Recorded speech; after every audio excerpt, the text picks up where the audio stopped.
So we invoke always Ramchandraji before starting the Ramayana.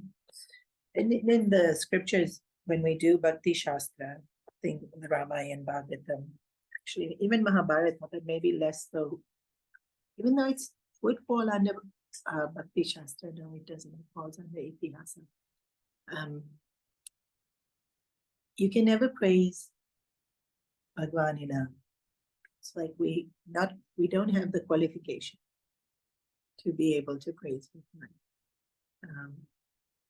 So we invoke his grace to be able to praise him because we don't have. And in the Ramayana, we invoke Hanumanji because you just can't get to Ramchandraji without Hanumanji. And in every invocation of the Ramayana, there's also always Sitaji features. Always. Sitaji always features. And so today we're going to focus on Sitaji, which is, she's such an amazing character, probably one of the most misunderstood, underrated characters in all of our Puranas. Okay, so first there was a question about anger and ruining our papa. Because we saw in Ahalya, Gautam Rishi gets angry and all his punya gets burnt away. Sorry, ruining punya, not papa. Be great if we ruined papa. Yeah, you want to switch on the light? So we should be in light at least. Yes. I was wondering, is it that the anger burns away for now if you express anger, like because you can be angry at someone but not express it. It can just be kind of like in your head. No. So always subtle is more powerful than gross, and so the minute you feel something on the subtle level, there's already consequences. So every action has a reaction. When we talk about karma, action, even thought is considered action. Even intention is considered action. So even if the anger is inside, it still burns punya. And it sounds like it's you're taking something outside like fire and you're burning hay, but that's not what it is. When we say that anger burns punya, it's you can experience it actually happening. So let's say you're having a beautiful afternoon with loved one, whoever, somebody you enjoy spending time with, and then something happens, and you're irritated. And so you were enjoying company, you were enjoying the moment, you were enjoying the environment, you were enjoying conversation, you were enjoying food, all of it was good. And now anger's come. And now nothing's good. Now the food's not good, the environment's not good, the conversation's not good, the person's not good. So instantaneously, like so much was good, and then just this one thing of anger ruins all of it. So when we say the anger burns punya, is we can actually experience it, right? Because the minute we're in anger, you're in hell. The minute. Any of us, the minute we're in anger, we're in hell. Hell is so often described, not only in our tradition, in all traditions, hell is described as burning, right? You burn in hell. When we're in anger, we feel burning, right? Anger literally burns. Even the feeling of anger is burning. So you're instantly in hell. So it's very little anger can ruin so much good, is basically the concept there. Although yes, physically punya is burnt, like in the case of Tapasyacharya, in the case of Gautam Rishi, but we can see the implications of it in our everyday life also. And sometimes like a relationship's very good. Get angry about something can totally change the dynamics of that relationship. Now, remember once I give this story, you might have heard me already say it. We were in a classroom setting and with different sevikas, and it was something really small. I asked one sevika to sing And sometimes you look around the room and this person has sung before, so you remember them, and it's not that you deliberately have a favorite or any such thing. I really didn't. It was just, oh yeah, I know you sing. So, and one is somebody else who does generally also sing. After, I think it was like a week after. It wasn't even at the time, because it was festering within her. And she kind of exploded, like, you don't value me as a sevika, and I can sing, but you never ask me, and you're only giving preference to this person. And I was completely surprised. No, it's okay, it happens all the time. You're looking surprised that people say things to me, or they say things to me all the time. Okay, so, and I was very genuinely, it hadn't even occurred to, like, it didn't, nothing what she was saying had occurred to me. And it hadn't occurred to me to tell her to sing also, but all the other stuff, if you don't value me, you didn't, all of that also never occurred to me. So, so I apologized. And then she felt terrible. She probably wasn't expecting me to apologize. But, if somebody's feeling bad, you apologize, like whether I did it intentionally or not. It's like, yeah, I'm sorry you've gone through this week, because we've all done it, right? We've all festered it in our head, and it's so miserable. Like, I'm sorry you had to go through that. It's like, it was so unnecessary. I didn't think anything of it, anything of that nature that you had imagined. Then she started crying. And then she said, now we'll never be the same. I said, what do you mean? She said, I've had so many friendships, and then the minute there's something, then that friendship never goes back to the same. And I remember giving a big hug and saying, we'll be better. But so often, it can't go back to being the same. Because both people aren't as willing to let it go. The other person's now a little bit apprehensive. Right? Or you now a little bit apprehensive. So you could have such a good thing, and then one silly thing of anger can have ruined so much work that we've put in over a period of time. And so much punya, you're disciplined, you're caring, you're kind, you're considerate, you're giving, and then just you lose it. You see this we've been doing parenting talks this week. You see this in parenting also. I think that one mom does so much. The kid in one burst of anger discounts it all. And their punya hasn't gone, but the kid discounts it all. Just one flash. So even if I feel the anger, the punya is burnt, because I'm feeling it is already burning the punya. But in karma, even though what is subtle is more powerful, in karma, each layer that you act on adds to the karma. So if I feel the anger, there's consequence. If I speak with that anger, there's consequence. If I act on that anger, more consequence.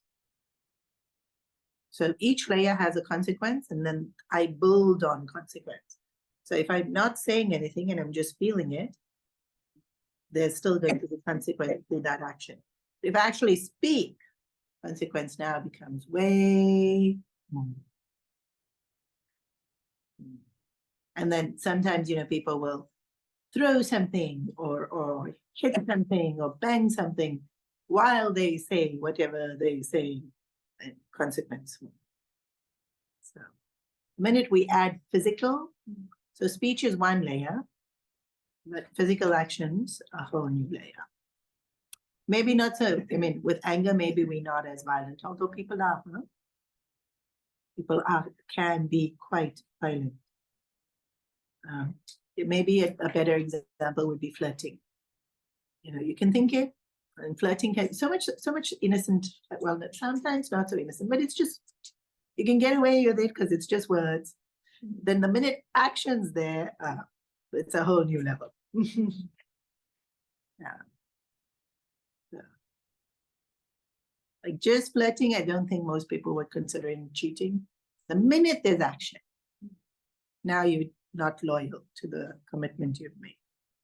So in terms of karma, the more you do to grossify the thought, the stronger the consequence. Because it's consequence. But subtle is always more powerful than gross. So the action is not as powerful as your thought. Why? Because it's your thought that became the action. So subtle is still more powerful. And so subtle still has consequences. Yeah. Because it's powerful, it's going to definitely have consequences. And so interestingly, when we are angry with someone, they know. Subconsciously, they know. Why? It's subtle. Even if I never say anything, if in my head I am just brooding, somewhere, it reaches them because subtle is more powerful. And so very often, not consciously, on a very subconscious level, they know. And so then intuition makes them apprehensive of us. And we do this all the time, right? When we'll say, I don't know, I am just keeping a distance from this person. Why? I don't know. It's just this feeling. So lots of things we don't consciously know because subtle is more powerful than gross. So, and also how in tune we are with it. So the reason I said subtle is more powerful than gross is for you to know that subtle will have subtle consequences, which are powerful, huh? Don't underestimate that it's powerful. But the more gross you become with it, the more consequences come with it. Quantity comes. Yeah. Answered? So, but Ahalya had a happy ending.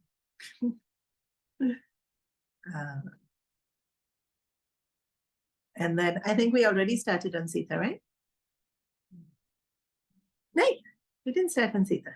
Starting now. Roma, sing a song so we can change mood from anger to Sita.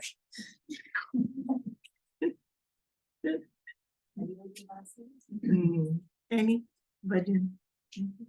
Ayodhyavasi Ram Ram Ram Dashrath Nandana Ram. Come forward so that you can be important. Ayodhyavasi Ram Dashrath Nandana Ram. Ayodhyavasi Ram Ram Ram Dashrath Nandana Ram.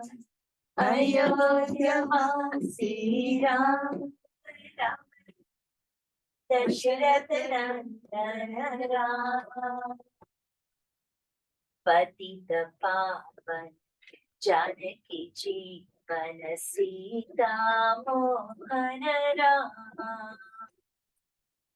Patita Pavan Janaki Jeevan Sita Mohana Ram. Ram Ram Ram Ram Ram Ram Ram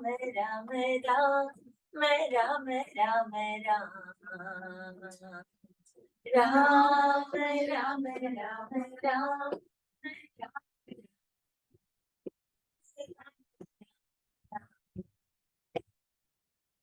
Patita Pavan Janaki Jeevan Sita Mohana Ram. Patita Pavan Janaki Jeevan Sita Mohana Ram. Ayodhyavasi Ram Ram Ram Dashrath Nandana Rama, Ayodhya Vasi Rama, Dashrath Nandana Rama, Patita Pavan Janaki Jeevan Sita Mohan Rama, Patita Pavan Janaki Jeevan Sita Mohan Rama, Ram Ram Ram Ram Ram Ram Ram Ram Ram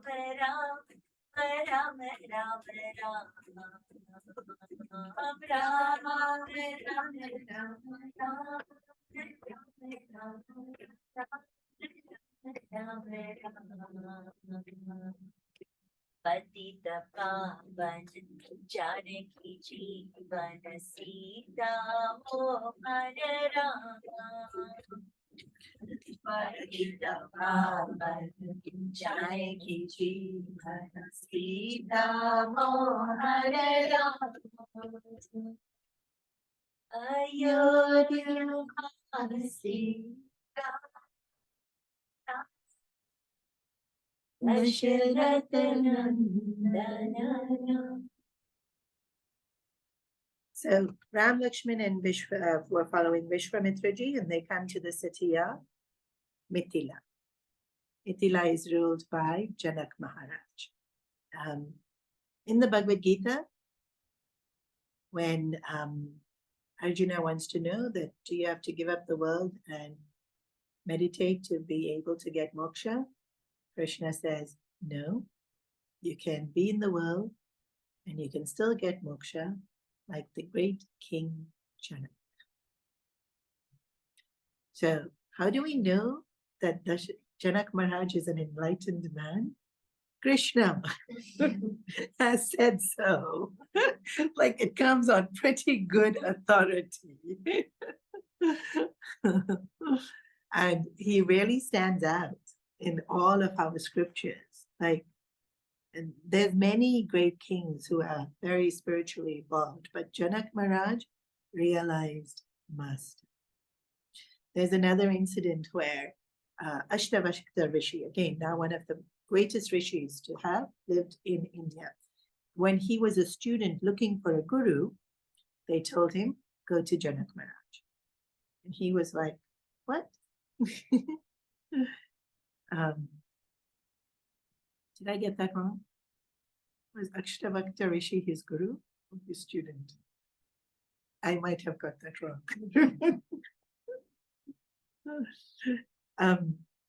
And great, he had, this is phenomenal. He ran a kingdom, but he was also a spiritual guru. It's like, talk about fitting everything into the day. Like we just don't do enough with our day, man. Like here I am running ashram, trying to do satsangs and all of this takes up so much time. I couldn't run a city at the same time. There he did. He ran a city at the same time, had a family at the same time, had his students at the same time. And so there's this incredible, beautiful meeting. They come into, Vishwamitraji comes into Mithila. And news, Vishwamitra is, even amongst the rishis, very, very, very revered. He has reached the highest status of rishi possible.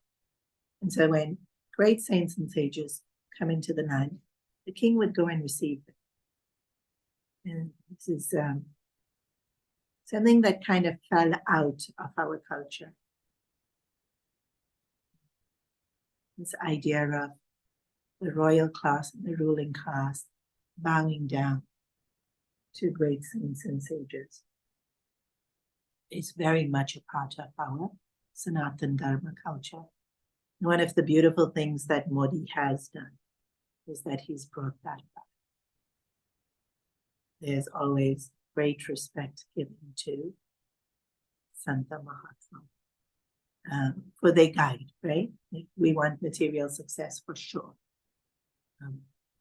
But we never want to forget our spiritual heritage and what an incredible wealth that is.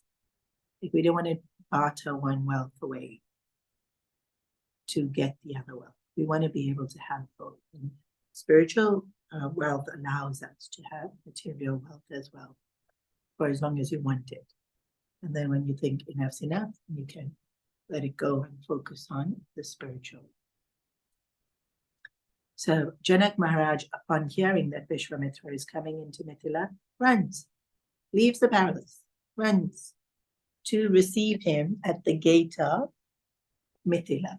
This is the respect and tradition that would be given.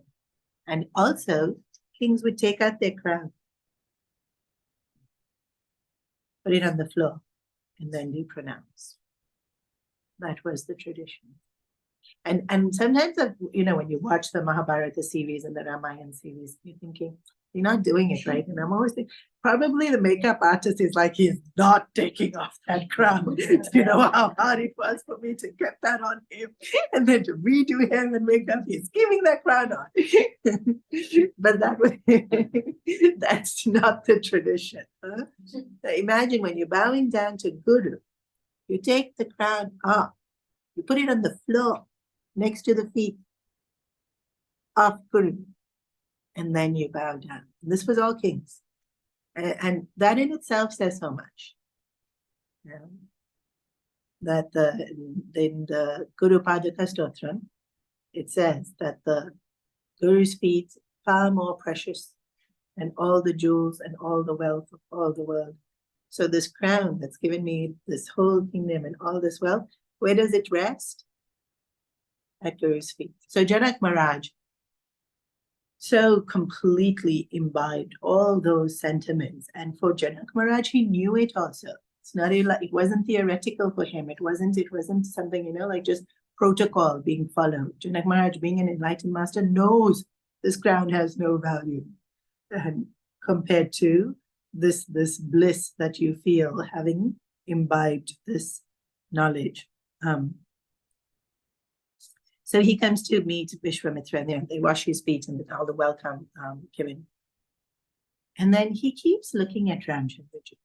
And he's trying to talk to Vishwamitra, and his eyes go back to Ramchandraji. And then he says, you must be the avatar of Bhagavan. And Ramchandraji, playing the Leela of Manush, man, and Maryada Purush, never ever said, yes, I am avatar of the Lord. Krishna did. Krishna was like, now you listen here. I am the embodiment of divinity. Don't mess with me. No, he didn't say that ever. But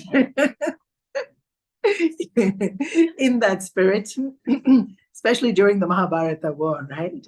When he's telling Duryodhana, why would you go against me? That's death for sure. He said it to Karna, he said it to Ramchandraji. Never ever does he admit who he is. Even when somebody like Janak Maharaj, who is like, I know who you are, he's like, maybe.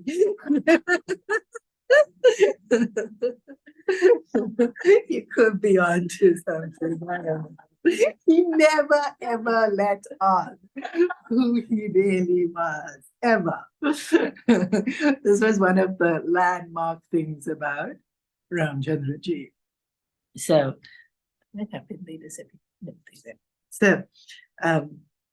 when Janak Maharaj says this, then Vishwamitra, of course, already knows. And Lakshman's intrigued. Right? How do you know? And this is what's incredible.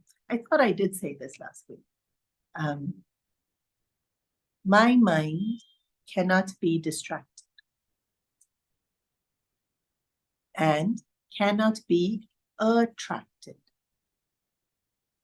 to anything other than the Lord.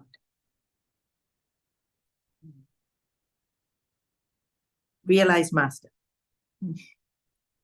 And look how well he knows his mind. My mind can never be attracted to anything other than that which is divine.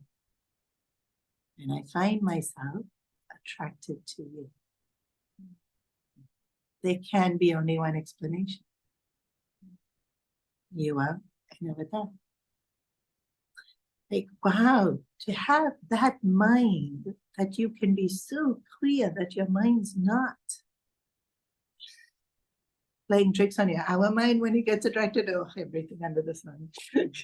we can also say with such certainty, my mind is attracted by every desire possible.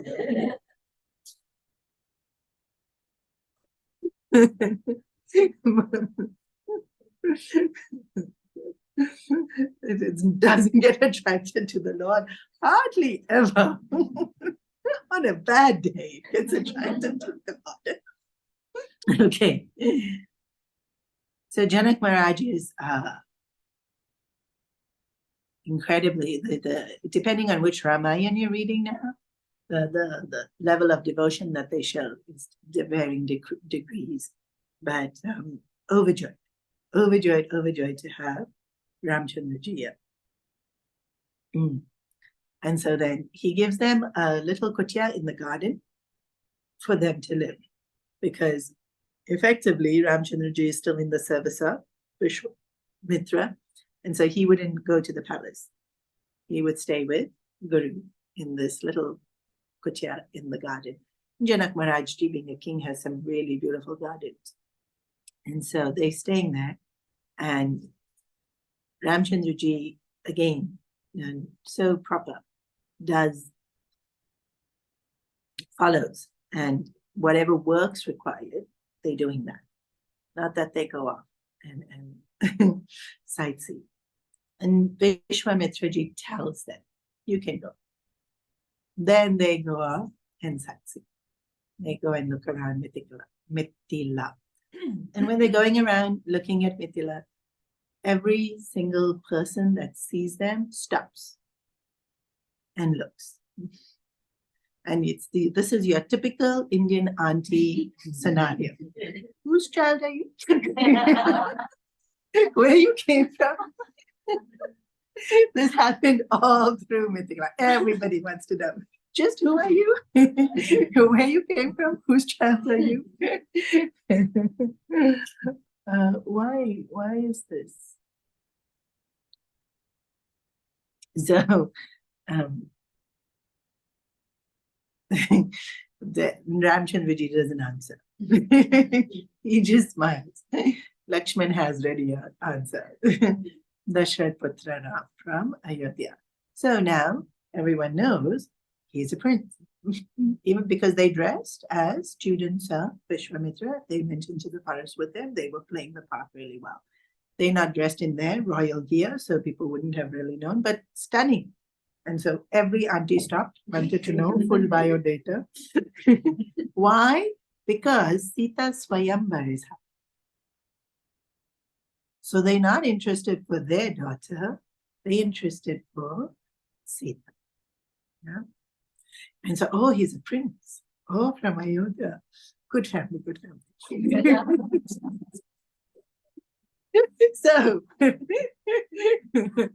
from balcony to balcony to balcony, balcony was spread. There's a prince called Ram who's here. And he's very, very, very good looking. He only should marry Sita. Who's decided this? Aunties. All the aunties of Mithila have decided. So, of course, the news has reached the palace in Sita's chamber while all the sisters are, getting dressed, putting mehendi, doing all the fun stuff. Guess what? There's a very good looking prince. And you need to see him. And Sita thinks, oh, normally Sita would not even consider. You're sad that she wouldn't consider looking. Wouldn't consider. No need to go see good looking. But when this news came, she considered. So we go back to this. Knowing my mind so well, why would this person even have created any interest? Now, hundreds of princes have come, huh? Because it's her Swayambar. Swayambar means they come to marry her. No, nobody else got interest. And it's this caught her interest. And then we're going to pause here in the story, and I'm just going to talk a little bit more about Sita. Although I really thought I did say this last week. Janak Maharaj finds her when he's plowing the land. I didn't say this last week? No, 100% I didn't. Okay. So Janak Maharaj, as a king, was doing some ceremony, and he had to take the plow and he had to do it. Probably just a little bit, right? Like how everybody else does the work and then they just come and one hold something. So as the king, he was doing this, and he was actually literally pulling the plow, but he stops because on the path where he was about to plow was this incredibly beautiful baby, just there in the burrows of the earth. That's how Sita Ji was found by Janak Maharaj. So now it is said that divinity will never ever go into a womb. When the avatars take place, they manifest. Because it's also said in our scriptures that the womb is very painful. Very, very, very uncomfortable. So Bhagavan anyways had to take avatar, but he doesn't want to go through all that. So even Krishna and Rama, Kaushalya Maya, Devaki Maya was pregnant, but Bhagavan was never in their womb. They manifested as a baby when it was time to be born, which is great because that means Kaushalya Maya never had labor pains. So, there should be some perks of Bhagavan being born as your kid. You don't have to have all the pain. Probably didn't have to put on a lot of weight also. I don't know who this person is trying so hard to phone me. Sita Ji also. Sita Ji also was not physically born from any womb, and which is also an indication that divinity is not born, right? So we see in the Gita that divinity is beginningless and endless. Even we see in Puja Gurudev's 108 names, the first name is Ajayaha, which means unborn. And because the minute something is born, it has to die. That's just the natural law of things. If something is born, it has to die.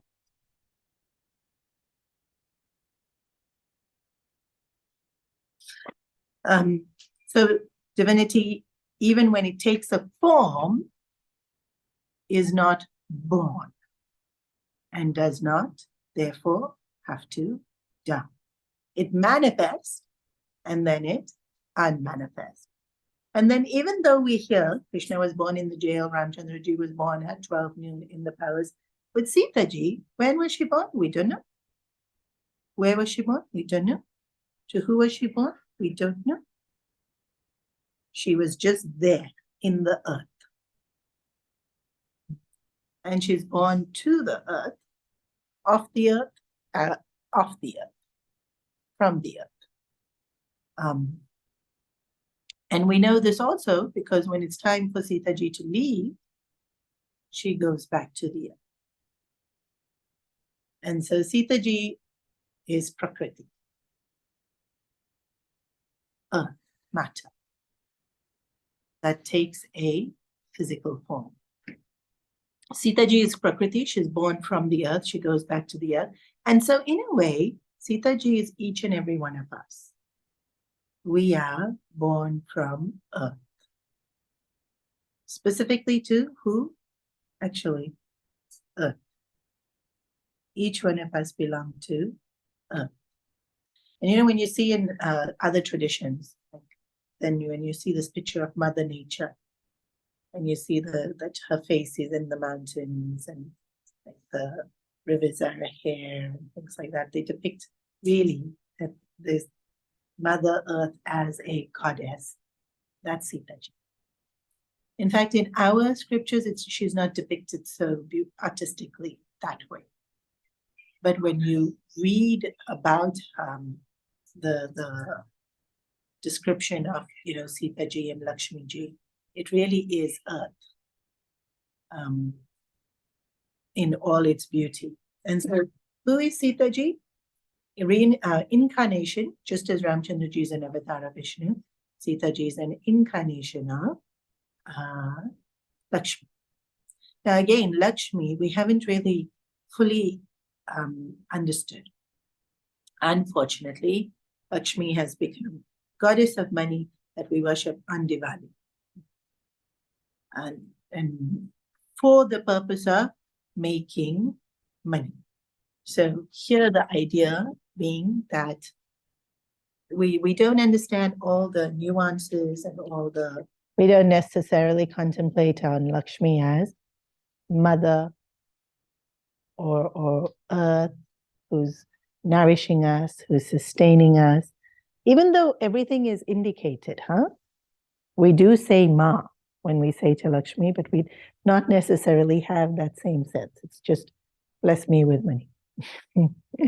And even when we talk about Lakshmi being Ashta, what's the word for wealth? Gone. The 8 different forms of wealth, one of them is food. The first form of wealth that Lakshmi takes is food. And so food is earth. She's taking the form of food, meaning because she is the earth, and then that's what's nourishing us. And so when we need to really broaden the way we see Lakshmi. And when we do, then we'll understand this role of how she lives Sita with so much of the essence of what Lakshmi is. And so when we think of Mother Earth, the first thing about Mother Earth is accommodates. Right? Doesn't matter who it is, accommodates. And sometimes you see all these different beautiful creatures.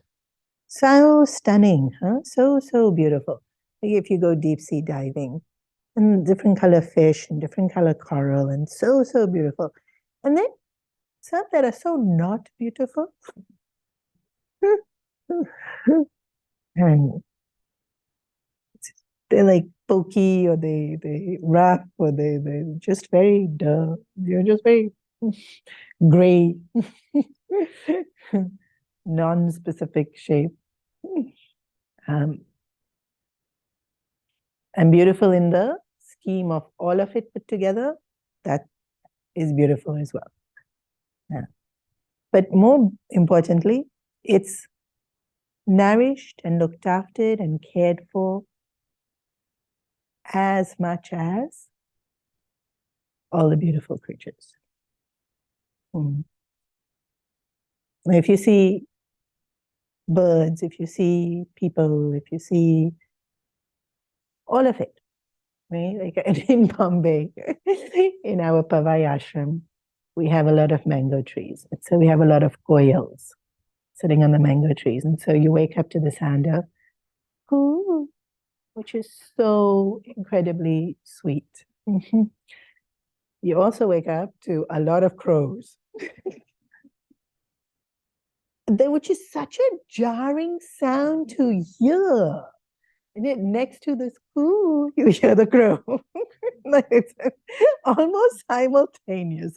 It's interesting to live in Bombay ashram because you're sitting there thinking at 3 a.m. when your alarm goes on, like, how can 2 sounds simultaneously exist that are so vastly? And Mother Earth will look after that crow as beautifully as the koyal.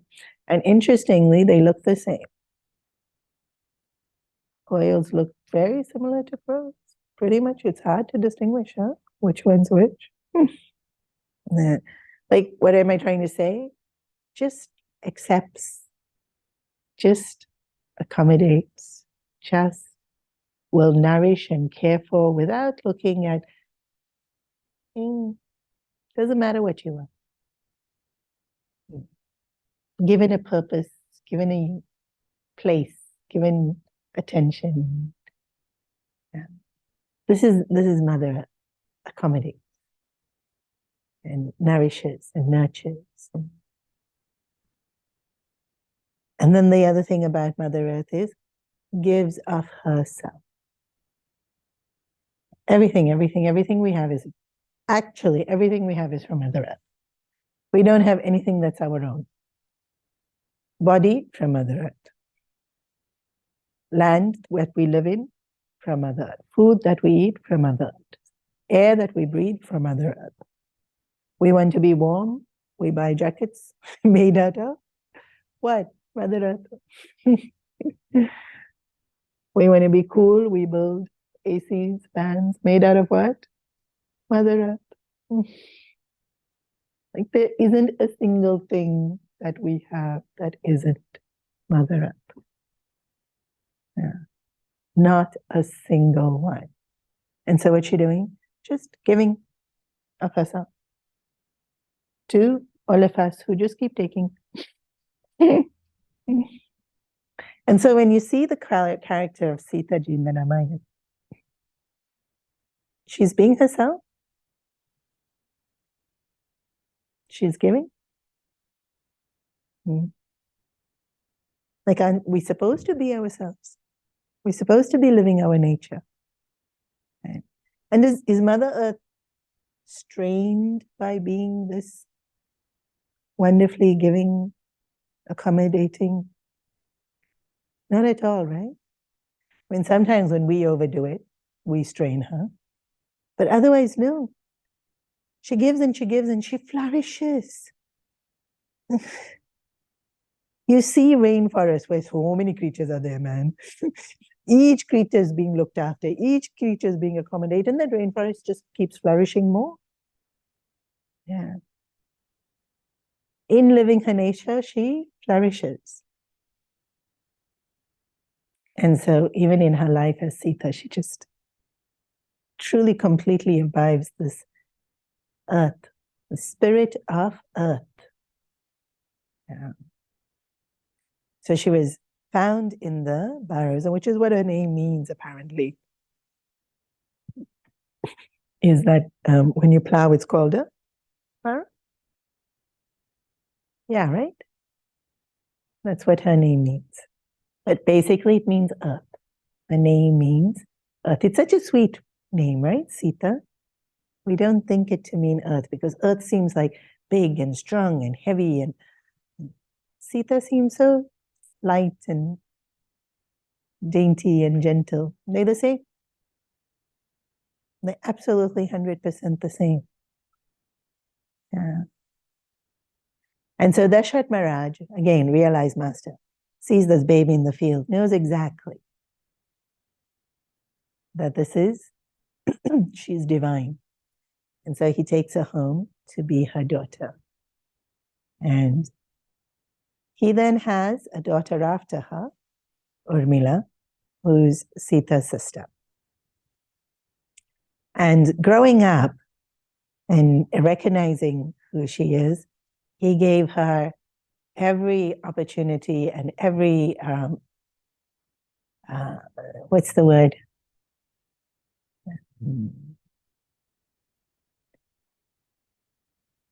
Didn't in any way stifle who she was. Like allowed her to show all her glory. And so in many Ramayans, Sita ji is trained in battle. She could fight when needed. She wasn't the only one. Even KK fought in the battle. So we know that princesses in those days were trained in being able to fight if battle was required. They were educated in politics, diplomacy, economics, management. We see this in Rukmani's life. where Krishna wasn't in Dwarka half the time, and Rukmini ruled Dwarka. So they were trained. And Draupadi also trained. She didn't have to do admin as much in terms of the way she was, her life played out, but she definitely did a lot of social work, whereas Rukmini did a lot of administrative work. So they were trained. Sita ji too was trained. She was given every opportunity to know everything, but mostly she was extremely well versed in scriptures. So again, if we go back to Lakshmi, and when we think about wealth, so 8 wealths were given. I already mentioned one is food, and one is knowledge, vidya. And if you sit and think about what's wealth, 100% wealth is knowledge as well. And we have a separate goddess for that. We have Saraswati ji, but she's here in wealth as well. And it's interesting because sometimes in the Puranic stories, they'll say Lakshmi and Saraswati ji don't get along, and so they won't ever be present at the same time. And so there's the saying, right? So Brahmanas are always considered very poor because Saraswati is there and Lakshmi won't go. And that's just utter nonsense. It's complete foolishness. Because here's Janak Maharaj, who's a king with so much wealth, because Janakpuri had so much wealth, and realized master, which of course means Saraswati is there with all the scriptures and the teachings and satsangs, and so much wealth is there. And it's also utter nonsense because wealth is, knowledge is a wealth. They cannot be separate. And then the minute you say they cannot exist at the same time, you're saying God is separate. You're creating divisions in divinity, and divinity cannot have divisions because it is homogeneous. And you can't separate wealth from knowledge, wealth from beauty, and Lakshmi's beauty. Knowledge is so beautiful. Like something, so much of our humor, or even to see how things fall into place, right? Like there's so much beauty in working things out. And beauty is Lakshmi. And Saraswati is beautiful also because it's art and it's creativity. And so what I'm trying to say is, even though she's the incarnation of Lakshmi, she's all of them. She's Durga, Lakshmi, and Saraswati. All of them are all of them.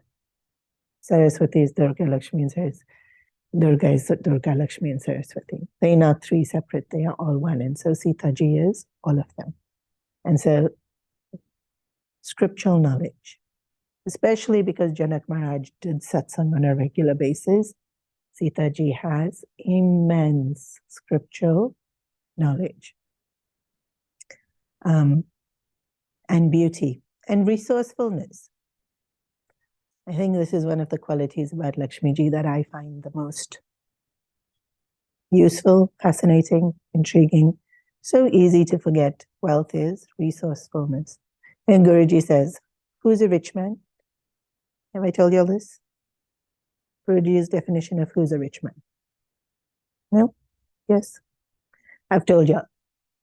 If you need $8, and if you have $8, you're rich.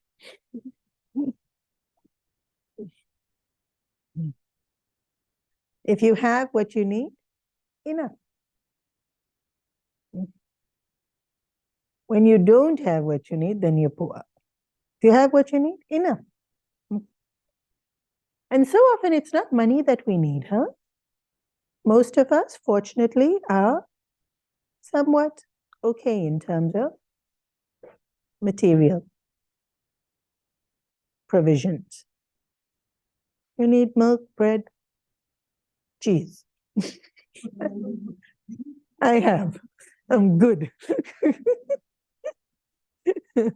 That's my supermarketing list.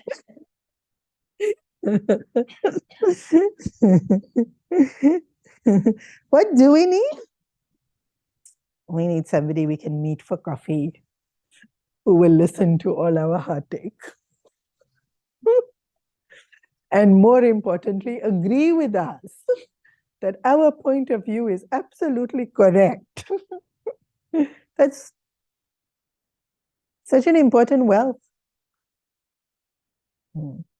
We need that one friend who has great fashion sense, so that when I don't know what to wear, I call. This is the function, what should I wear? Okay, yeah, that makes perfect sense, thanks. We need that one friend who will tell us the opposite point of view from us, so that we don't get carried away. Yeah. We need so many people in our lives. Yeah. Our greatest wealth is people. Really. Even running ashram, running any business to run, if you don't get the right person to do that job, so difficult. So difficult. Something as simple as doing your dishes. If it's not done properly, it bugs you, then you have to do it. Worse, they break everything when they're doing it. Now you have to go and buy more dishes. All depends on who's there. Plus, you irritated the whole day because they broke everything. Could be such a simple job, huh? If you don't have the right person doing it, even more importantly, the person cooking. If you don't have that right person cooking, we are annoyed. Yeah. Then we're not eating the right things and we're avoiding eating, and then we make such a difference to people we have in our lives. We all need that one to tell us we are useless so that we can prove we're not. We all need that one that tells us we're amazing. We all need ones who make us laugh, ones who make us cry. People are our greatest wealth. When the right person is doing that job, wow, things flourish.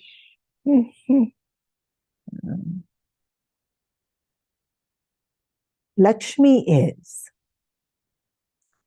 finding what you need,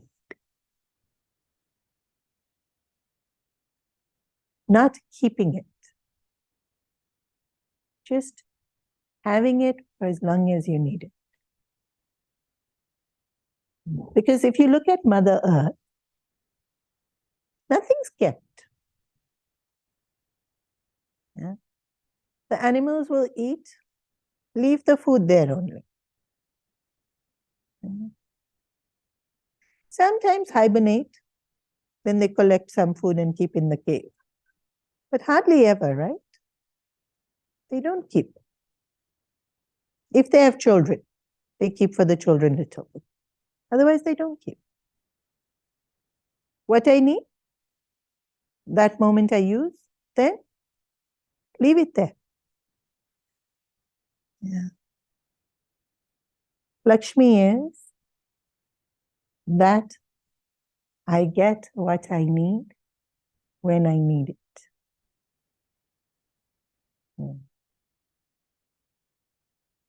Not about having so much money so that I can just have lots of things. That's not what she is.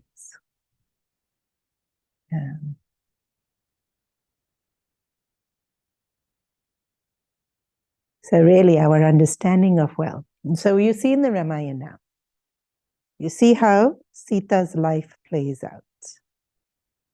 Where does she need to be? Palace. Where does she need to be? Forest. Where does she need to be? Kidnapped. Where does she need to be? Palace. Then back to forest. She's okay. She's the very ability to have what we need. How would she not have what she needs?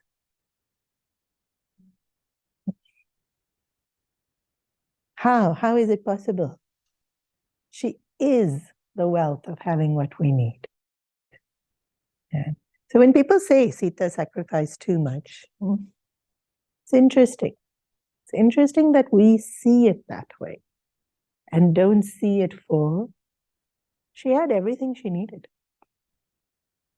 And we'll think, no, she needed. That's us thinking she needed. And then maybe in our lives also, we think I need. Do we? Do we really? Or did we just decide we need that? Maybe we didn't need it after all. So Lakshmi, she is. Mother Earth, she is. Resources that come to us. And the ability to find.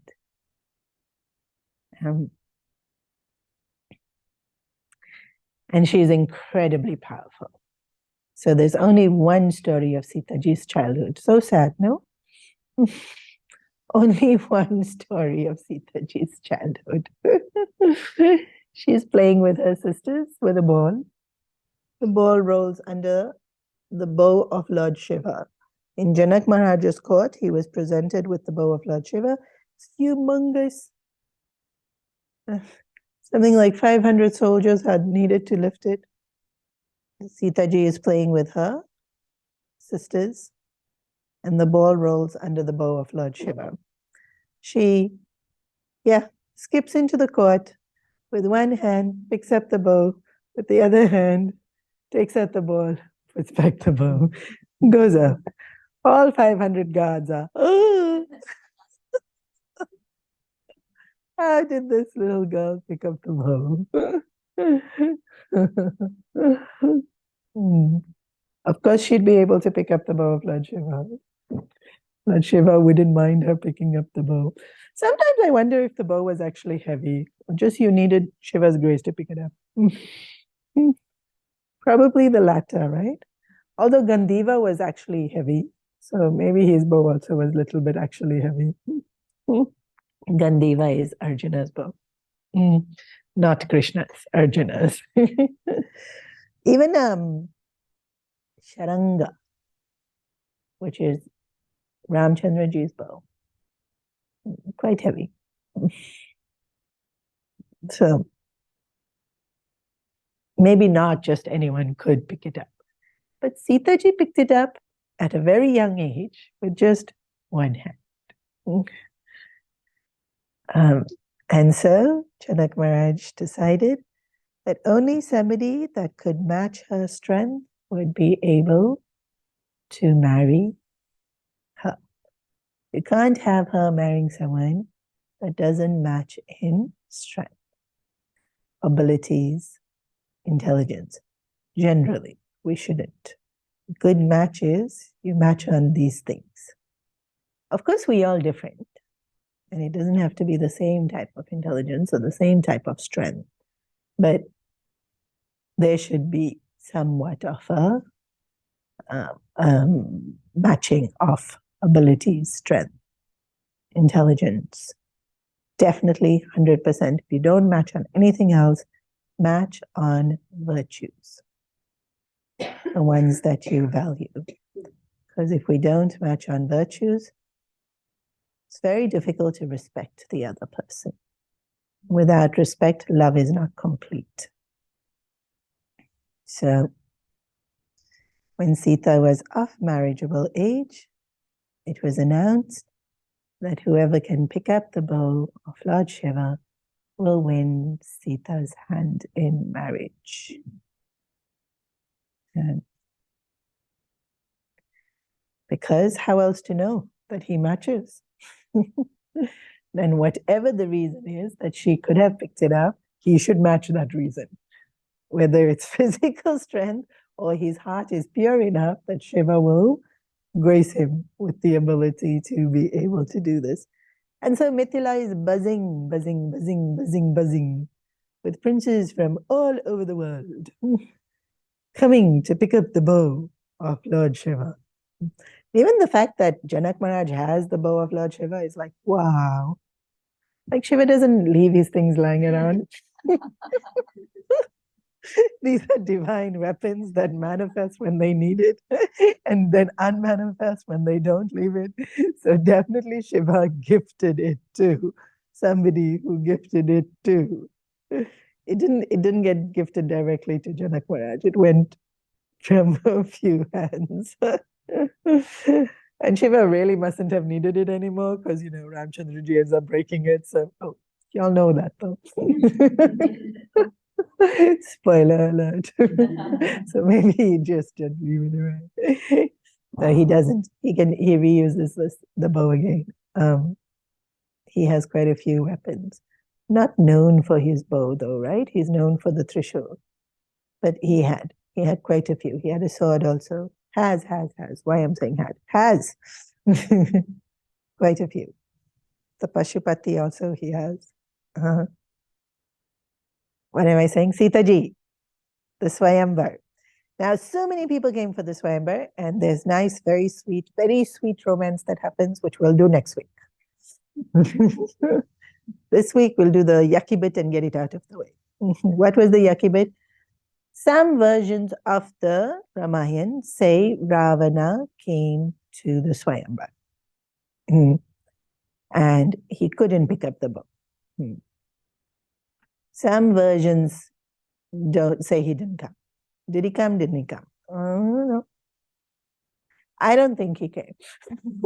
Personally. Because Ravana is not the type who would compete. He would just take. Yeah. But like I said, some versions say he came, so maybe every now and then he felt FOMO and came. I don't know. Because Ramayans happened many times, right? In some versions, maybe he came. In some versions of the Ramayana, well, actually not some. In one version of the Ramayana, which is more like a fake folk tale version, not your Tulsi, Valmiki, Eknath, Kamba, not those, more like a folk tale ones, we don't know where it originated. It is believed that Sita is Ravana's daughter and that Mandodari tried to protect her from Ravana and carried her away and left her in Janakpuri to be brought up by someone who was way better than Ravana. Now, even though you can see how that logically, it's only one Ramayana and it's not considered part as one of the more recognized Ramayana. Another reason that this has been said and people have held on to it is because it's given as the reason for Ravana couldn't touch Sita. Why? She's his daughter. So sometimes some of these stories are woven as a way to make sure that Sita's integrity stays incredibly pure. Now it exists, it's written. Maybe one time round she did even come as his daughter, but in bulk of the Ramayans, there's no such thing. She's incarnation of Lakshmi. She manifested on that field. She wasn't born anyways. So she wouldn't have been born to Mandodari. Mandodari is also made by Parvati ji. In the same way that Parvati ji made Ganesh ji, Parvati ji made Mandodari. That story we can do. Actually, we don't need to do, but chalo, now that you're interested, I'll tell you all very quickly. So Ravana did lots of tapas, like a lot of tapas. And then Shiva, Vabola Bala, he's very sweet. He gets easily impressed. So Shivji said, okay, chalo, what boon you want? And Ravana, shameless, this is not the first time he wants somebody else's wife. He had started this pattern because when Shivji asked, what boon do you want? He said, your wife. Again, our Shivji, I tell you. Very sweet, very romantic, but sometimes he said, okay. Your reactions are so cool, man. The camera should be facing all your faces. Why he said, okay, maybe he knew Parvati was smart enough not to fall for Ravana's trick. So maybe Mandodari had to get created and she had to be there to save Ravana and to save Sita ji, because really it's Mandodari that saves Sita ji. And Sita ji herself who saves Sita ji. So news the helper, whoever, the servants of Shiva comes running to Mansaroj where Parvati ji is having bath. She seems to really like having a bath. I totally get it. I love my shower time. So when she's sitting in Mansaroj having a bath, the news comes that, Ravana has asked that he wants you, and Shivji has, so he's coming. So she, super fast, very efficient woman, super fast, collects all the dust for her, makes another woman, makes her stunningly beautiful, Mandodari. And she hides. Parvati ji hides, Mandodari is there. Ravana comes, she's supposed to be in the bath, Parvati is supposed to be in the bath, thinks this must be her, she's stunning, cello. Mandodari goes. And that's how Mandodari is wed to Ravana. And so I don't think she would have had Sita ji, but that's just my own personal take on things. Most Ramayans don't recognize Ravana as Sita ji's father. There is one version that does say this, but there's no proof of how Sita ji got to that field to know who's her biological parents. So Ravana's done with now. He doesn't win her in Swayambur. He was there, he wasn't there, we're not sure. Most likely not her father. Finish. Now, next week we can start romance. Any questions? Chinese New Year is the week after, no? Next week is class. Even the actual dates are Friday, Saturday, Sunday, isn't it? So we'll have class. I mean, if you're busy with Chinese New Year, it's okay, don't come. But we'll have class. Because then I'll have to go London, then I'll have to go India, then I'll have to go here. So while I'm here, we have class. No other questions? Yeah. Of where we thought Sita ji needed more, whereas she didn't. Similar things happen where we give, right? In life, we give. But then some people go, oh, I've given too much, I'll be done. Yeah, we say, how much should I give? I've given too much. Is that ever a question that should teacher? Because we should always just give. So actually, no, there's no such thing as you've given too much. But sometimes we feel it, huh? And we feel it because we get disappointed in other people, not appreciating it or not giving back. Sometimes we just physically tired. You're not the worst person under the sun if you feel it, but you've definitely need to rethink things if you're feeling it. And if you're feeling you've given too much, then looking at where was your expectations and why are you feeling. Usually you'll only say that if you're feeling drained. Why are you feeling drained? And there'll be a reason for why you're feeling drained. Yeah. And then if we can reconcile that reason, then we can go back to giving. Often we feel we've given too much when we can't see how much we are getting. So this happens very often. We're giving to one particular person and they're not giving back. Others are giving, no? But that person's not giving. So sometimes we need to stop the focus on that person which is not giving us and see how much everyone else is giving. I'm getting plenty. Not always easy because we want that person to give or that person to stop taking. So very often it's got to do with desires, attachments, and belief systems.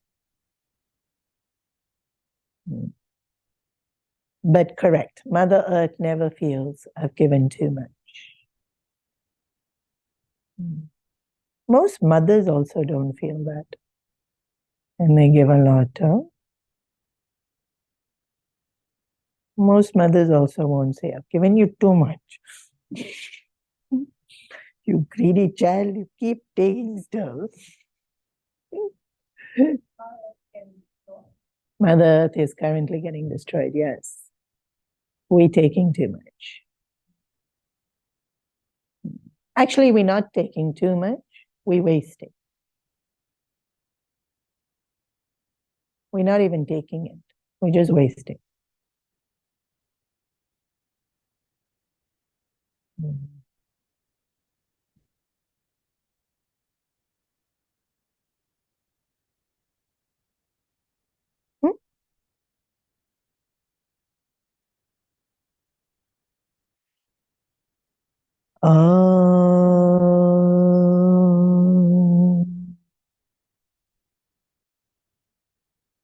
Sarve bhavantu sukhinah, sarve santu niramaya, sarve bhadrani pashyantu, ma kaschit dukha bhag bhavet, asato ma satgamaya, tamaso ma jyotirgamaya, mrityorma amritam gamaya. Om Purnamada Purnamidam Purnam Purnamudachyate Purnasya Purnamadaya Purnameva Vishishyate. Om Shanti Shanti Shanti. Harihi Om Shri Gurubhyo Namah. Harihi Om.